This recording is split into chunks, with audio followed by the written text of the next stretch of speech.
and hitting. If he can just, oh, what a short, crisp left hand to the chin by mormeck on the inside. A right uppercut by mormeck. Bell comes firing back, but then just a jab by mormeck sends Bell back. This is a fight that is worthy of having an undisputed champion. They are putting everything on the line. We're into the 4th round, and already we've seen a good skill level and lots of action. Tremendous activity. If Bell can only get mormeck to the late rounds, perhaps he's thinking, because mormeck has been inconsistent in that area. Oh, big right hand by mormeck. That snapped Bell's head back. Bell in trouble in the corner. He's got to get away from the ropes. Well, he gets Wayne Kelly to help him. Boy, that was a break for O'Neal Bell. A little holding and hitting by Bell as well. A little desperation here by Bell. He has felt the wrath, the power, but then he comes right back with a pair of right hands. This is the charm of O'Neal Bell as a fighter. Every fight is filled with drama and adversity for him, and yet he hangs in there. Can he against mormeck? Bell showing a lot of heart. Bell has been down by his account about 6 or 7 times. Last time down he was dropped by Dale Brown 2 fights ago in the 4th, but the ref ruled it was after the bell. Mormeck's never been down, only in the amateurs. And remember, against Sebastian Rothman, as you pointed out in his first defense of the IBF title, he was way behind, had many issues, and came back in that fight. So he has tremendous resiliency. And even now, even though he's not landing a lot of those punches, he's firing back against mormeck. Mormeck firing as well. What a spiraling left hand to the stomach by mormeck. Keep him up right now.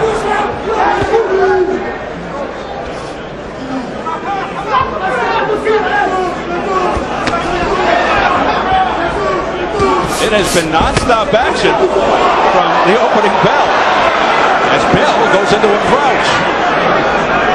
Again. Gets a rise from the crowd. Well, he's an unorthodox guy in the way he trains. He's a little unorthodox in the ring right there. He's been very busy in this round, O'Neal Bell, but again, mormeck landing the harder punches, so interesting round to score. Mormeck outworking Bell. Whoa. Keep him up. Keep him up. Well, mormeck doesn't speak English, but he speaks boxing. He understood. Eric Ramy in the mormeck corner, our translator. Excellent. Excellent, great. De relâchement que j'aime, ok? On va attaquer là. Relâche, t'accélères. Force-toi à ça. Ok, Gilles? Good. Release your punches. Non mais plus parce que là il faut que j'y mette de la base, il ne bouge plus. C'est très bon ça, Jean-Marc. Relâche, accélère. Relâche, accélère. The pressure of mormeck continues to have a very adverse effect to Bell, and this was a very dangerous position for Bell, not just against the ropes, but in the corner, where very hard for him to get out of the way. Now, a lot of those punches didn't land, even though it looked more, and O'Neal Bell indicating they didn't land, but still, there were some that got in by mormeck. There is a cocky side to O'Neal Bell as well. We saw it in the Dale Brown fight, perhaps a little overconfident in that fight, why he had some difficulty there. Very controversial win over Dale Brown. But we see in this fight, O'Neal Bell, and there's a good jab in the straight right hand. He would be so much better served to stay on the outside, Bell. From this posture, he's got a better shot at landing the jab, the right hand. Look at how he mixes in the hook. And a little movement against mormeck goes a long way. He's going to have to use movement and guile against a powerhouse, a thoroughbred like mormeck. Now, this is also a very small ring, about less than 20 feet, which doesn't work in the favor of O'Neal Bell in terms of this movement. But look at this round. We're right close to a minute into this round, and O'Neal Bell has, at least for this portion, used the strategy he talked about. Yeah, it's an 18-foot ring. Great uppercut on the inside by mormeck, which has been a very valuable weapon for him throughout the night. I think the problem for O'Neal Bell is he can't sustain that. And that score happens to completely agree with mine. I have a 39-37 as well. That's the unofficial. Yeah. Unanimous to mormeck after 4.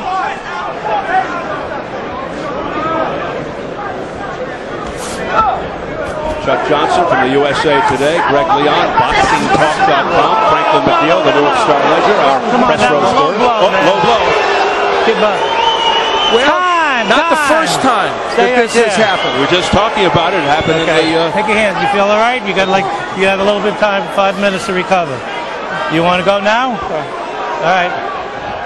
Time in! Happened in the Rothman fight. Well, mormeck just takes a few seconds. He has up to 5 minutes if he wants. Big mistake. Twice against Rothman, he was penalized for low blows on Neil Bell, and once against Kelvin Davis. So that's not an isolated incident. And perhaps adding to it, frustration setting in for Bell. Now he's clowning around a little. But you know, this is round 5, in which he's done the right thing. He's probably winning this round, and he stayed away from the power of mormeck. Bell using everything, shoulders, elbows, whatever he can do to get the edge. And you know, Steve, the movement of Bell is now making those left hooks by mormeck short, and they're not quite getting there. Bell's a tough guy, I tell you. Just invited mormeck in. And again, languishing on those ropes, not the place to be. All of a sudden, though, mormeck is pushing his punches a little too.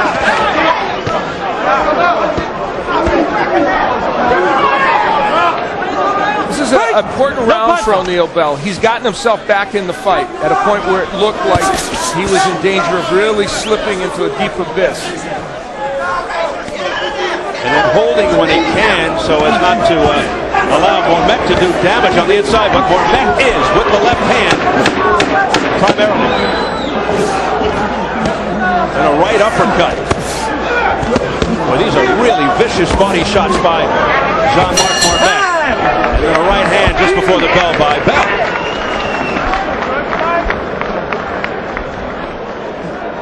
Have a seat, sir. O'Neal, keep the punches up. Right? I know. Okay. O'Neal, I want you to box him. O'Neal Bell set the tone for what was his best round of the fight by staying on the outside, throwing punches, then slight lateral movement, throwing punches, back, and movement. He's not standing right in front of him. He continues to move. He goes back. He kept the distance.